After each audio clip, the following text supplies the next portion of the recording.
नमस्कार, मैं अजीत भारती। आजकल यूट्यूब कॉमेडियन से लेके कन्हैया कुमार तक एक नया राग छेड़ रहे हैं कि उन्हें मोदी से दिक्कत नहीं है, भक्तों से है, और यह कि हमारी लड़ाई व्यक्ति से नहीं संविधान बचाने को लेकर है। पहला आदमी कुणाल कमरा है और दूसरा कन्हैया कुमार है। दोनों के नाम में इतने के हैं कि ये लोग एकता कपूर के सीरियल में होते तो हिट हो चुके होते। सस्ती लोकप्रियता के लिए मोदी मोदी इन्हें जपना नहीं पड़ता। इनकी समस्या वाकई मोदी नहीं है। इनकी समस्या यह है कि इनके पास मोदी को छोड़कर और कुछ है ही नहीं कहने या करने को। कुणाल कमरा की बात करें तो वो पेशे से कॉमेडियन है। अपने वीडियो के अंत में बाकायदा जॉन लेनन के शब्द रखते हैं कि ह्यूमर और नॉन वायलेंस से ही सब कुछ जीता जा सकता है।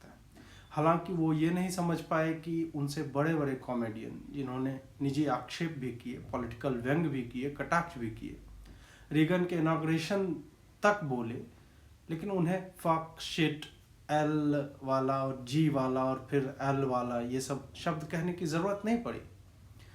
अभी एक वीडियो देखा जिसमें कुणाल कमरा ने कहा कि एक हाथ में फ़ोन और एक हाथ में एल कहकर मनोरंजन करने की शुरुआत की, और फिर एनआरआई लोगों को देश से कितना मतलब है इसकी बात उन्होंने 20 साल से टिश्यू से अपनी जी पोंछ रहे हैं कहकर की। यूपी में मंदिर के प्रसाद खाकर आदमी बाथरूम तो है नहीं, निकालेगा किधर, से लेकर अमित शाह बॉलर का हाथ काट रहा होगा, उसकी जीभ भी कटी हुई होगी, इस तरह के पंच लाइन फेंक कर उन्होंने मनोरंजन किया।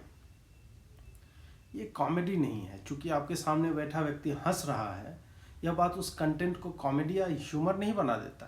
जैसे कि एआरबी का रोस्ट जो था वो ना तो रोस्ट था ना ही कॉमेडी। यह आपकी अभिव्यक्ति हो सकती है, विचार हो सकते हैं, लेकिन कॉमेडी कहकर हास्य के स्तर को मत गिराइए। 50 लोगों के सामने हर 2 मिनट पर माँ बहन की गाली निकालते हुए किसी के ऊपर 2-2 लाइन फेंकना ह्यूमर नहीं होता। जैसे कि मैं कह दूंगा कुणाल कमरा और आप जोड़ लीजिए आगे, तो आप हंस देंगे, लेकिन ये ह्यूमर नहीं है, ये गाली है। जब आप तथ्यों से दूर हो जाते हैं और आपको पता है कि दुकान इसी बात से चलेगी, तब आप कुछ भी क्लेम कर देते हैं कि यूपी के 40% घरों में बाथरूम नहीं है, 2 साल में सड़क गायब हो जाती है, पुल बन नहीं पा रहा है और विकास कहीं दिखता नहीं। जाहिर है कि जो लोग सुनने आए हैं वो हास्य रस का आनंद लेने आए, न कि वहाँ बैठकर वो गूगल करने लगेंगे कि सामने खड़े व्यक्ति ने ह्यूमर के नाम पे जो फैक्ट फेंके हैं उसमें कितनी सच्चाई है। कुणाल की बातों पर आप हंस सकते हैं क्योंकि और कोई चारा नहीं, आप पैसे देकर हंस नहीं गए वहाँ पे। स्वच्छ भारत के तहत कितने टॉयलेट बने और उसका कवरेज कितना है और गडकरी ने कितनी सड़कें बनवाई, ये देखने के लिए दिल्ली के क्लब से बाहर निकलकर वास्तव में यूपी या बिहार के किसी गांव में जाना पड़ेगा। विकास कितना हुआ है उसको समझने के लिए कमरे से बाहर निकलना पड़ेगा, क्योंकि दिल्ली भले ही जैसी थी वैसी ही हो, क्योंकि यहाँ ज़रूरत नहीं थी उतनी, लेकिन जहाँ विकास की ज़्यादा ज़रूरत थी वहाँ हुआ है और वो दिखता है। आपको ना दिखे बात अलग है। उसी तरह वामपंथी विचारधारा से ताल्लुक़ रखने वाला कोई व्यक्ति जब संविधान बचाने की बात करता है तो उसे भी कॉमेडियन ही माना जाना चाहिए। कन्हैया कुमार संविधान बचाने, पीएम पद की गरिमा की बातें करते हुए आउट ऑफ प्लेस लगते हैं। कन्हैया ने जिन लोगों को समर्थन दिया है, जिस तरह के देश और संविधान विरोधी कैंपेन का हिस्सा रहे हैं, उनके मुंह से संविधान और गरिमा दोनों ही शब्द खोखले लगते हैं।